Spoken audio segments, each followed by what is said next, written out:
Students, good afternoon. Now we are going to discuss about the civilization in ancient Macedonia. In the previous class itself, I have told you regarding the origin as well as the scope and area of the Macedonian civilization. Now we are going to discuss about the political organization in Macedonian civilization.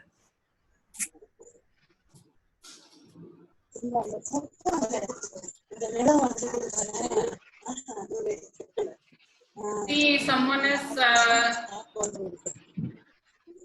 unmute your mic. Please mute your mic. Some lady is speaking.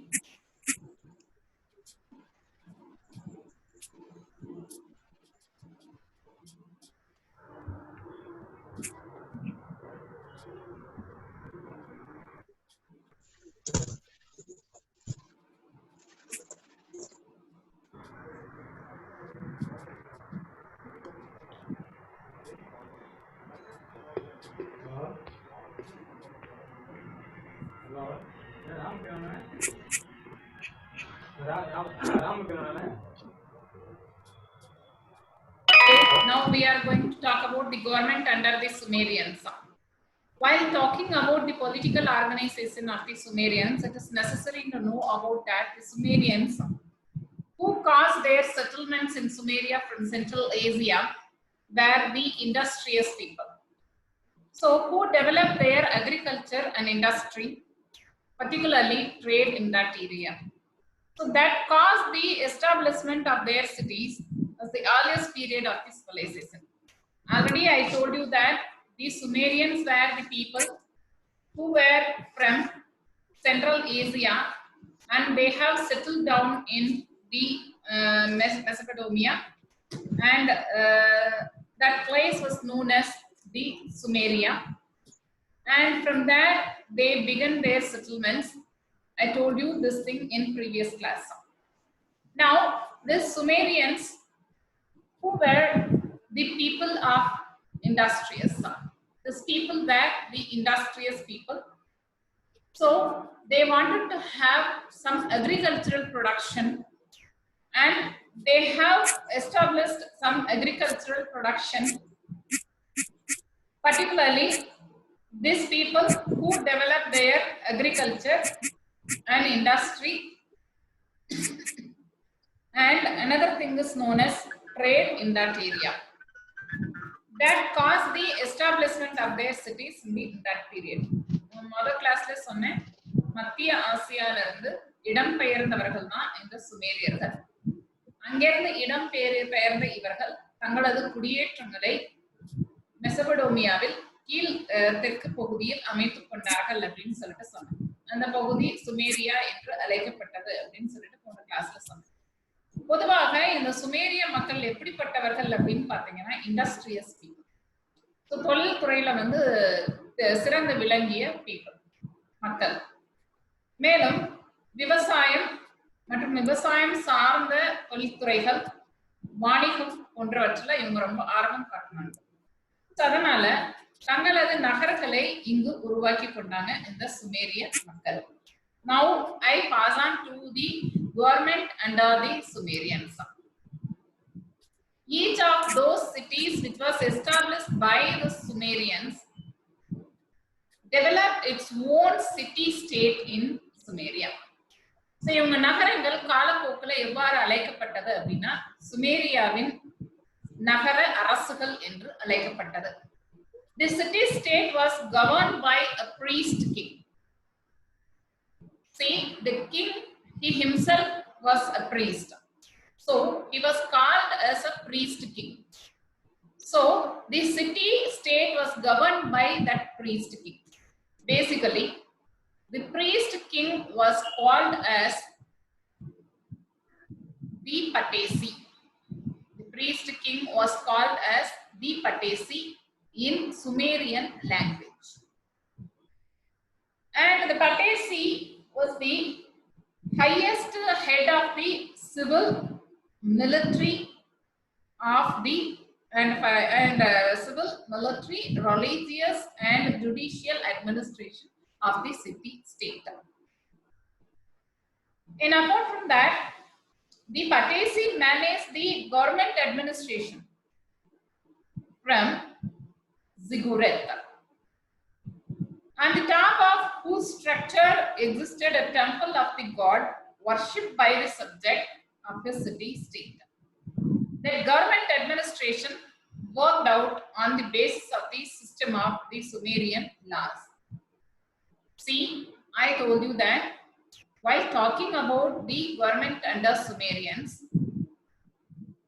நகர அரசுகளை சுமேரியர்கள் உருவாக்கினார்கள்.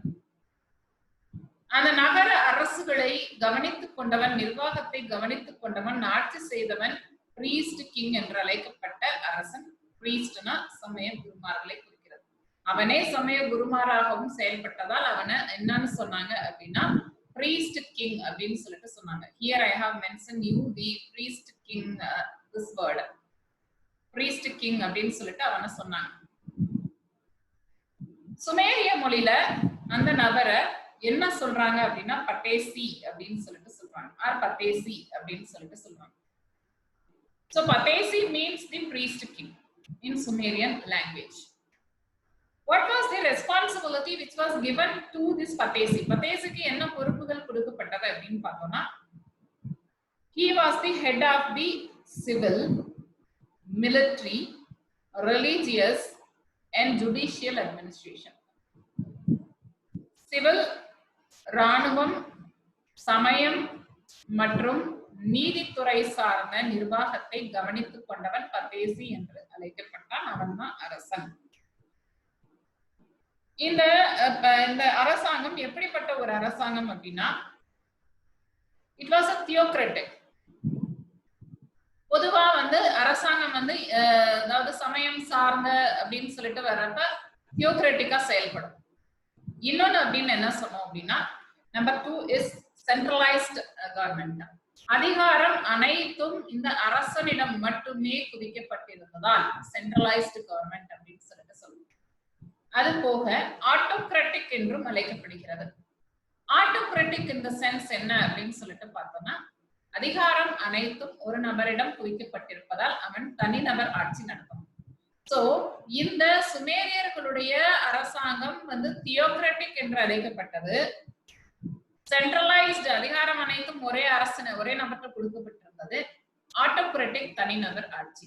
So இந்த மாதிரியான ஒரு அரசாங்கம் தான் இந்த சுமேரிய அரசாங்கம். ஃபைன். சோ இவனுக்கு கொடுக்கப்பட்ட பொறுப்புகளை நான் சொன்னேன். இது எப்படிப்பட்ட ஒரு அரசாங்கம் அப்படின்னு சொல்லிட்டு சொன்னேன். பத்தேசி அப்படின்னு என்ன பண்றான் அப்படின்னு பாத்தீங்கன்னா, he managed the administration from Ziggurat. இவனுக்கு Ziggurat அப்படிங்கிற ஒரு அமைப்பு உதவி செஞ்சது. Zigguratங்கிற அமைப்புல என்ன அப்படின்னு பார்த்தோம்னா, இது ஒரு டெம்பிள் ஆஃப் காட். அது பேஸ் ஒரு, அதாவது கோயில். நான் முதல்ல சொன்னேன் priest king ன்னு சொன்னேன். சமயம் சார்ந்த பண்புகள் அதுல இருக்கும் அப்படின்னு சொல்லிட்டு சொன்னேன். சோ இந்த கடவுளை மக்கள் வழிபட்டார்கள். சமயம் சார்ந்த ஒரு அரசாக இருந்ததா கடவுளுக்கு மீது மக்களுக்கு ஒரு மிகுந்த நம்பிக்கையும் ஒரு வழிபாடும், அதாவது நம்ம வழிபடுற தன்மையும் கிட்ட இருந்தது அப்படின்னு சொல்லிட்டு சொன்னோம். The government administration worked on the basis of the system of Sumerian laws. அப்ப இந்த அரசாங்கம் சிறப்பாக செயல்படுவதற்கு எது உதவியாக இருந்தது அப்படின்னா, சுமேரிய சட்டங்கள் உதவியாக இருந்தது. So this is the government under the Sumerians. Now we pass on to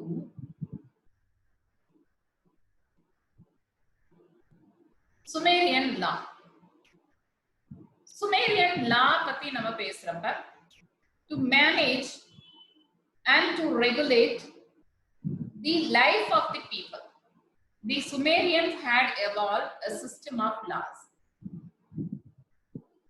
Their system became the basis for the development of law in the subsequent period of the history of the Mesopotamia.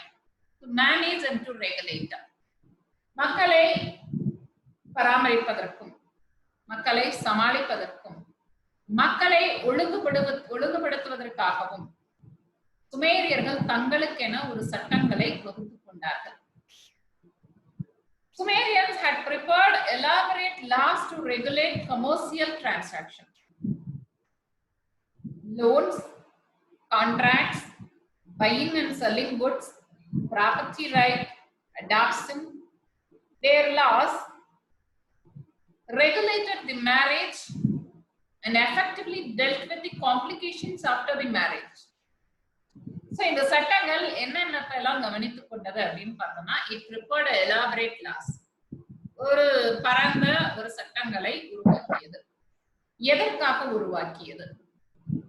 Commercial transaction என்று அழைக்கப்பட்ட வாணிபம் தொடர்பான தொடர்புள்ள அம்சங்களையும் பரிமாற்றங்களையும், contract ஒப்பந்தங்களையும், பொருட்களை வாங்குதல் மற்றும் விற்தல் தொடர்பான அம்சங்களையும், ப்ராப்பர்ட்டி ரைட் என்று அழைக்கப்படக்கூடிய சொத்துரிமையை டீல் பண்ணுவதற்காகவும், அடாப்ஷன் ஏதாவது வந்து ஒரு பொருளோ இல்ல ஒரு ஹியூமன் குழந்தையோ ஏதோ ஒரு அடாப்ஷன் அப்படின்னு சொல்லக்கூடிய அதற்காகவும், கிஃப்ட் யாருக்காவது வந்து ஒரு கொடை வழங்குதல் அதுக்காகவும், டு ரெகுலேட் மேரேஜ் திருமணங்களை ஒழுங்காக நடத்துவதற்கும் திருமணங்களுக்கு பின்னாடி வரக்கூடிய பிரச்சனைகளை தீர்த்து வைப்பதற்கும் சட்டங்கள் தேவைப்பட்டது சுமேரியர்களுக்கு. அதனால் அவர்கள் பரந்த சட்டங்களை தங்களுக்கென உருவாக்கி கொண்டார்கள். In the temple there existed the court of justice. In temple there existed the court of justice. While recording the judges, they were the priests. The superior court was presided over by the professional judges. The Sumerians, they went to that court at a last resort. Generally, they submitted their cases to the public arbitrators, who did their best to bring about the amicable settlement between the priest at dispute, between the parties at dispute. If it is not possible by that arbitrators, the Sumerians, they went to that court at their last resort. So in temple existed the court of justice. கோயில்ல தான் வந்து நீதிமன்றம் செயல்பட்டது. அப்ப நீதிபதிகள் யார் அப்படின்னு பாத்தீங்கன்னா சமய குருமார்கள் தான் நீதிபதிகள். பொதுவா மேல் நீதிமன்றம் நீதித்துறை சார்ந்தவர்களால், அதாவது தொழில் பேஸ்ல நீதித்துறை சார்ந்தவர்களால் நடத்தப்பட்டு வந்தது. சுமேரியர்கள் வந்து நீதிமன்றத்தை ஒரு கடைசி முறையீட்டு மன்றமாக கருதினார்கள். அப்ப அதுக்கு முன்னாடி என்ன பண்ணாங்க அப்படின்னு பாத்தீங்கன்னா, தங்களது குறைகளை நேராக யார்கிட்ட போய் சொன்னாங்க அப்படின்னா, குறிப்பாக ஆர்பிட்ரேட்டர் என்று அழைக்கப்படக்கூடிய அந்த நடுவர்கள். ஏதாவது பிரச்சனை அப்படின்னா பஞ்சாயத்துல எல்லாம் நம்ம போய் பேசுவோம், பெரிய எல்டர்ஸ் வந்து உட்கார்ந்து இந்த பிரச்சனைகளை வந்து தீர்த்து கொடுப்பாங்க, அது நமக்கு நல்லா தெரியும். சோ அப்படிப்பட்ட எல்டர்ஸ் கிட்ட தான் இவங்க வந்து தங்களுடைய பிரச்சனைகளை வந்து சொல்லிக்கிட்டாங்க. அந்த எல்டர்ஸ்னால தீர்த்து வைக்க முடியவில்லை, நடுவர்களால் தீர்த்து வைக்க முடியவில்லை என்றால் மட்டும்தான் நீதிமன்றத்தை நாடக்கூடிய ஒரு சூழ்நிலையில இந்த சுமேரியர்கள் வந்து இருந்தாங்க. Though the life of the Sumerians was well regulated by their system of law, it got upset because of the condition of political unrest which prevailed in Sumeria as a result of wars, which the patheses of different city-states fought with each other to become a political supreme. நல்லா போயிட்டு இருக்க அரசாங்கத்துல வந்து சில பிரச்சனைகள் வந்து வருது. அதனால சுமேரியர்களுடைய வாழ்க்கை முறை வந்து பாதிக்கப்படுது. என்ன நடக்குது அப்படின்னு பாத்தீங்கன்னா, போர்களின் காரணமாக ஒவ்வொரு நகர அரசுகளை சேர்ந்த பத்தேசிகள் என்று அழைக்கப்பட்ட அரசுகள் தங்களுக்குள் மோதிக்கொண்ட காரணத்தினால் நிலைமை மாற ஆரம்பிக்கின்றது. நிலைமை மாற ஆரம்பிக்கிறதுனால எதுவும் பாதிக்கப்படுகிறது அப்படின்னு பாத்தீங்கன்னா, இந்த சட்டங்களும் பாதிக்கப்படுகிறது. So in that atmosphere, there was the people who were known as Akkadians. Tamilla Akkadiyargal. Who were the people known as Akkadians, who were from the desert tract of North Sumeria. Who were from the desert of the North Sumeria. They entered into Sumeria and they have conquered it in 2750 BC. See, இப்படிப்பட்ட ஒரு சிச்சுவேஷன்ல நான் முதல்ல சொன்னேன், பண்டைய மெசபடோமிய நாகரிகத்தை சார்ந்த மக்கள் பத்தி பேசுறப்ப நான் சொன்னேன், சுமேரியர்கள், Amorites, Assyrians, அக்காடியன்ஸ், காசைட்ஸ் and Chaldeans. These are all the people who have ruled over the ancient Mesopotamia. In that, the role of Akkadians as well as the Kassites is very limited. The remaining people who had contributed a lot to the ancient Mesopotamia. So, the Akkadians who were from the desert of the, desert place of the north of Sumeria, known as the desert of Akkad. They have entered into Sumeria and they have conquered it in 2750 BCE. And these Akkadians who held a political sway over the Sumeria, and till they were ousted from 2200 BC by Amorite of Syria, they did not contribute anything to the development of the ancient Mesopotamian civilization. See, திருப்பி சொல்றேன், திருப்பி நான் சட்டங்கள்ல இருந்து சொல்றேன். To manage and to regulate the people, there must be the necessity of the laws. So the people evolved a system of laws for them. They have prepared an elaborate laws to regulate the following things. Number 1 is commercial transaction. Number 2 is contracts. Number 3 is buying and selling goods. Number 4 is known as the property rights. And another one is adoption and gift. In order to regulate the marriage and to solve the problems after marriage, there was the necessity of laws. For that purpose also, the Sumerians who had prepared the laws. And this temple which was existed as the code of justice. The judge may be the priest. Usually the superior court was the superior court was presided by the professional judges.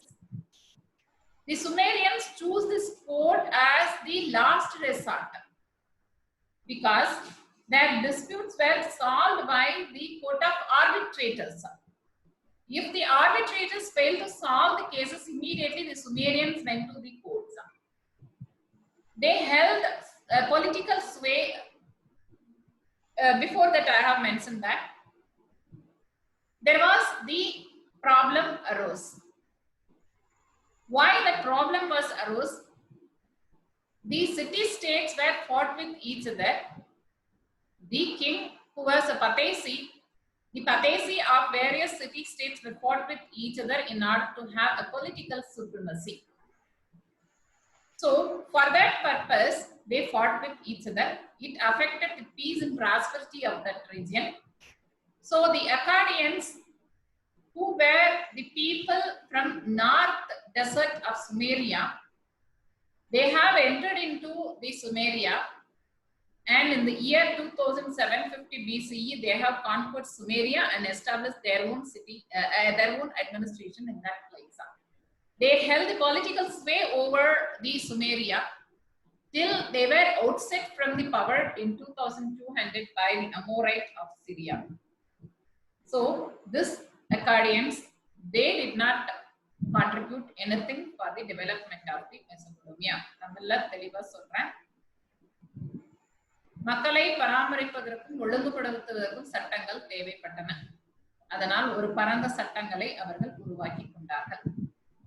வாணிபம் தொடர்பான பரிமாற்றங்களுக்காகவும் ஒப்பந்தங்களுக்காகவும் பொருட்களை வாங்குதல் மற்றும் விற்பது தொடர்பாகவும் சொத்துரிமை தொடர்பாகவும் அடுத்து வந்து இந்த கிஃப்ட் யாருக்காவது நன்கொடை தர்றது தொடர்பாகவும் அதுக்காக வந்து உங்களுக்கு வந்து திருமணம் மற்றும் திருமணம் சார்ந்த பிரச்சனைகளுக்கு தீர்த்து வைப்பதற்காகவும் சட்டங்கள் தேவைப்பட்டது. அதனால சட்டங்களை ஏற்றுக்கொண்டார்கள். நீதிமன்றமாக கோயில்கள் திகழ்ந்தன, நீதிபதிகளாக அரசர்கள் திகழ்ந்தனர். அதாவது மேல் நீதிமன்றங்களே வந்து நீதித்துறை சார்ந்த நபர்கள் கவனித்துக் கொண்டனர். பொதுவாக சுமேரியர்கள் நீதிமன்றத்தை அணுகுவதில்லை. பிரச்சனைகளை தீர்க்க முடியவில்லை என்றாலே நீதிமன்றத்தை அணுகினர். பிரச்சனையை தீர்த்து வைத்தவர்கள் ஆர்பிட்ரேட்டர் என்று அழைக்கப்பட்ட நடுவர்கள். அவர்களால் தீர்த்து வைக்க முடியவில்லை என்றால் மட்டுமே நீதிமன்றத்தை நாடினர். இவ்வாறு சென்று கொண்டிருந்த சுமேரிய நாகரிகத்தில் பிரச்சனைகள் தோன்ற ஆரம்பித்தன. அது சுமேரிய அமைதியை பாதித்தது. பதேசி என்று அழைக்கப்பட்ட அரசர்கள், நகர அரசர்கள் ஒருவருக்கொருவர் சண்டையிட்டுக் கொண்டதால் அமைதி பாதிக்கப்பட்டது. அவர்கள் தங்களது அரசியல் மேலாண்மையை நிரூபிக்க விரும்பினர். இதை பயன்படுத்திக் கொண்ட அக்காடியர்கள் லோயர் சுமேரியா என்று அழைக்கப்படக்கூடிய, நார்த் சுமேரியா என்று அழைக்கப்படக்கூடிய வடக்கு சுமேரிய பகுதியில இருக்கக்கூடிய ஒரு டெசர்ட், ஒரு பாலைவனம், அக்காட் என்ற பாலைவனம். அந்த அக்காட் என்ற பாலைவனத்தை சார்ந்த அக்காடியர்கள் சுமேரியாவின் மீது 2750 BCல படையெடுத்து அதை வெற்றி பெறாங்க. அங்கேயே தங்களுடைய அரச உருவாக்கிக்கிறாங்க. 2200 வரைக்கும் அவங்களுடைய அரசு அங்க இருந்தது.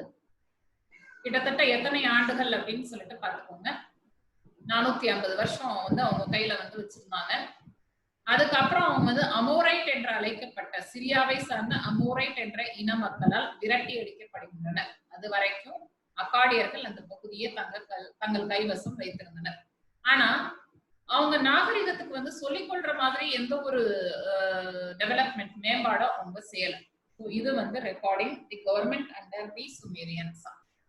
Next is the government under the Amorite rulers.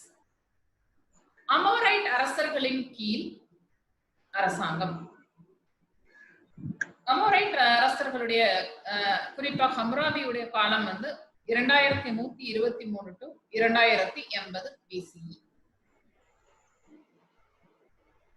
Among the rulers of the Amorite dynasty who had made the territory Babylonia in the lower Euphrates Valley as the center of their political activity in Mesopotamia is known as King Hammurabi. He was the greatest ruler of this place. Actuated by the motive to establish political unity in Mesopotamia and initiate in it an orderly course of life, and he had established a strong centralized government. So government under the Amorite ruler Hammurabi அப்படின்னு பாக்குறப்ப நான் சொன்னேன் சுமேரியர்களுடைய பகுதி அக்காடியர்களால் தாக்கப்பட்டு கைப்பற்றப்பட்டதுன்னு சொன்னேன். அந்த அக்காடியர்கள் 2200 வரைக்கும் இருந்தாங்க அப்படின்னு சொல்லிட்டு சொன்னேன். 2200க்கு அப்புறம் அமோரைட் வம்சத்தை சார்ந்த அரசர்கள் அவங்களை விரட்டி அடிச்சாங்க அப்படின்னு சொல்லிட்டு சொன்னேன். அந்த அமோரைட் அரசர்களே மிக குறிப்பிடத்தக்க ஒரு அரசர் ஹம்முராபி என்று அழைக்கப்பட்ட அரசர். அவருடைய ஆட்சி காலம் 2123 to 2080. இந்த ஆட்சி காலத்துலதான் இந்த ஹம்முராபி தன்னுடைய அரசை உருவாக்குகின்றார். ஹம்முராபி எப்படிப்பட்ட ஒரு அரசர் அப்படின்னு சொல்லிட்டு பாத்தீங்கன்னா, பாபிலோனியாவை யூப்ரட்டிஸ் வேலி என்று அழைக்கப்படக்கூடிய யூப்ரட்டிஸ் பள்ளத்தாக்கின் கீழ் பகுதியில ஒரு முக்கியமான அரசியல் சார்ந்த ஒரு பகுதியாக உருவாக்கிய பெருமை இந்த ஹம்முராபியை சாரும். இந்த ஹம்முராபி சென்ட்ரலைஸ்டு கவர்மெண்ட் என்று அழைக்கப்படக்கூடிய அதிகாரங்கள் அனைத்தையும் தன்னிடம் வைத்திருக்கக்கூடிய, தன்னுடைய அரசத்தை வைத்திருக்கக்கூடிய ஒரு அரசை உருவாக்கினார்.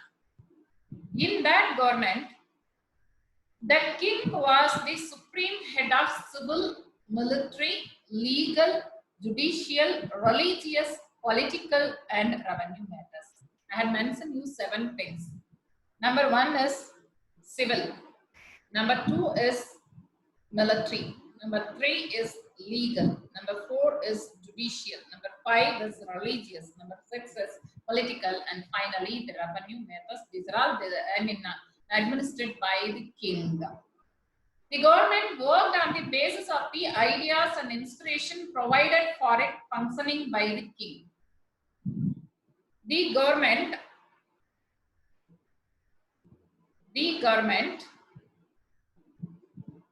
worked on the basis of the ideas and inspiration provided for the functioning by the king. Here, Hammurabi was a ruler of idealism and felt that the king of political unity, peace, and orderly life through the working of his government, he made a Mesopotamia an orderly country. எப்படிப்பட்ட அரசன் இந்த ஹம்ராபி? ஹம்ராபி வந்து civil and military, legal, judicial, religious, political, revenue என்று அழைக்கப்படக்கூடிய அனைத்து துறைகளையும் தனது கையில் வைத்திருந்தார். தமிழ்ல சொல்றேன், அமோரைட் அரசாங்கத்தின் கீழ் அரசன் சிவில், ராணுவம், சட்டம், நீதி, சமயம், அரசியல் மற்றும் வருவாய் துறைகளை கவனித்துக் கொண்டான். ஹம்முராபி ஒரு சிறந்த அரசை உருவாக்கினான். அரசியல் ஒற்றுமையையும் அமைதியையும் ஒழுங்குமுறைகளையும் நிலைநிறுத்தினான். அரசியல் ஒற்றுமையையும் அமைதியையும் ஒழுங்குமுறைகளையும் நிலைநிறுத்தினான். மெசபடோமியாவை ஒரு ஒழுங்கான ஒரு நாடாக நிறுவினான். ஒழுங்கான ஒரு அரசாக, ஒழுங்குமுறைகளை பின்பற்றக்கூடிய ஒரு அரசாக உருவாக்கினான். In that government, under the king existed the ministers of different departments like finance, trade, agriculture, industry, etc. அரசனுக்கு கீழ் அவனுக்கு உதவுவதற்காக பல துறைகள் உருவாக்கப்பட்டன. அதுல ஒண்ணு வந்து பினான்ஸ் என்று அழைக்கப்பட்ட நிதித்துறை, ட்ரேட் என்று அழைக்கப்பட்ட தொழில்துறை, அக்ரிகல்ச்சர் என்று அழைக்கப்பட்ட விவசாயத்துறை, இண்டஸ்ட்ரி என்று அழைக்கப்பட்ட ட்ரேட் வணிகத்துறை, இண்டஸ்ட்ரி என்று அழைக்கப்பட்ட தொழில்துறை, இவை அனைத்தும் நியமிக்கப்பட்டது. அதற்கென அமைச்சர்கள் நியமிக்கப்பட்டனர். Hammurabi's government collected tax in kind from the subject. நீங்க வந்து நிதி தான் வரணும், தரணும், இந்த குறிப்பிட்ட அளவு நிதி தான் எங்களுக்கு கொடுக்கணும் அப்படின்னு வற்புறுத்தவில்லை. To collect taxes judicially and properly, his government used to carry out detailed survey of the agricultural land. அப்ப எந்த ஒரு வன்முறையையும் வந்து செய்யாம வரியை வசூலிக்கணும் அப்படின்னா முதல்ல எவ்வளவு விவசாய நிலம் தங்கள் கிட்ட இருக்கு அப்படிங்கறத தெரிஞ்சுக்கணும் அப்படிங்கிற காரணத்துக்காக முதல்ல என்ன சொல்றான் அப்படின்னு பாத்தீங்கன்னா, இருக்கக்கூடிய விவசாய நிலங்கள் அனைத்தையும் சர்வே பண்ணுங்க அப்படின்னு சொல்லிட்டு சொன்னாங்க. It constructed a canal from Kish to Persian Gulf to create an outlet for the river flood water to save crops during the flood time. தெளிவா நான் சொல்லியிருக்கேன், ஆர்மேனிய மலைத்தொடரிலிருந்து தொடங்கிய இந்த யூப்ரட்டிஸ் டைகரிஸ் தெற்கு பகுதியில இருக்கக்கூடிய பாரசீக வளைகுடாவை சென்றடையுது அப்படின்னு சொல்லிட்டு சொல்லியிருக்கேன். சோ வெள்ள காலங்கள்ல இந்த நீர் வந்து பயிர்களை பாதித்து விடக்கூடாது என்ற நோக்கத்தோடும், நீரை சேகரித்து வைத்து இருக்க வேண்டும் என்ற நோக்கத்தோடும் கிஸ் என்ற பகுதியில் இருந்து பாரசீக வளைகுடா பகுதி வரைக்கும் இடைப்பட்ட ஒரு பகுதியில ஒரு அணையை உருவாக்கினார். Hammurabi made Babylonia an important city in Babylonia. Babylonia made as a capital city.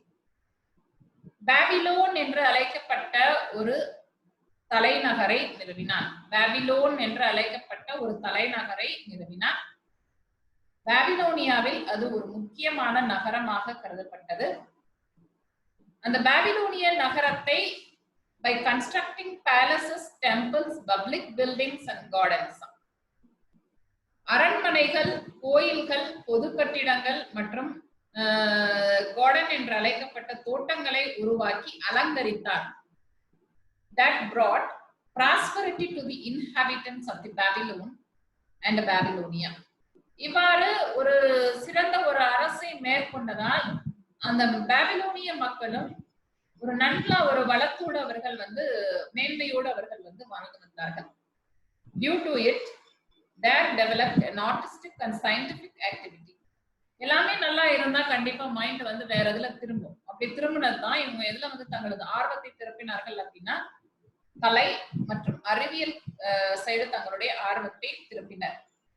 Which the people of that area played an important role in civilization of Mesopotamia up to 331 BC. 331 வரைக்கும் இவங்க வந்து இந்த மெசபடோமிய நாகரிகத்தை மேம்படுத்த பல முயற்சிகளை மேற்கொண்டார்கள். King Hammurabi was a particular ruler who had introduced the law of Hammurabi, law code of Hammurabi. We will discuss the law code of Hammurabi in next class. With that, we will finish our class today. So, if you have any doubt, you can